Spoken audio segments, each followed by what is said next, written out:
এটা হচ্ছে আমাদের পারস্পরিক হিংসা। এই হিংসার কারণে আজকে আমরা এমন অতল তলে চলে যাচ্ছি, যার কারণে এই হিংসার কারণে আপনার পুরো শরীরটা জ্বলে পুড়ে ছাই হয়ে যাচ্ছে। আমরা এক ধরনের একটা পোকা চিনি, পোকাটা হচ্ছে ঘুন পোকা বলে, অনেক জায়গায় কাঠে ধরে। তো কাঠে ধরা যে ঘুন পোকাটা, সে কি করে জানেন? ভিতর থেকে সবকিছু খেয়ে ফেলে।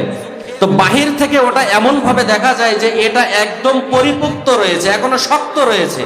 আর ওইটা যখন আপনি নিয়ে অন্য কোনো জায়গায় শক্ত করে গাড়তে যাবেন, তখন হঠাৎ করে যখন গাড়তে যাবেন, তখন দেখবেন যে না, এটা কি হয়ে গেল, মাঝখান থেকে ভেঙে গেল, কারণ ওর ভিতরে ঘুন পোকা ধরেছে।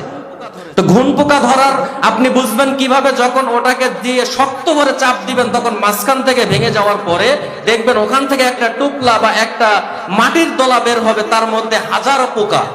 এটাই হচ্ছে ঘুন পোকা। আমাদের বর্তমান মানুষের মধ্যে এমন হয়ে যায়, আমাদের বাহির থেকে দেখা যায় যে আমরা অনেক কিছু, কিন্তু আমাদের এমন পরিস্থিতি যে আমাদের ভিতরে মানে হিংসার আগুন জ্বলে জ্বলে আমাদের পুরো দেহটা ছাই হয়ে যায়, কিন্তু আমরা বাহির থেকে বুঝতে পারি না।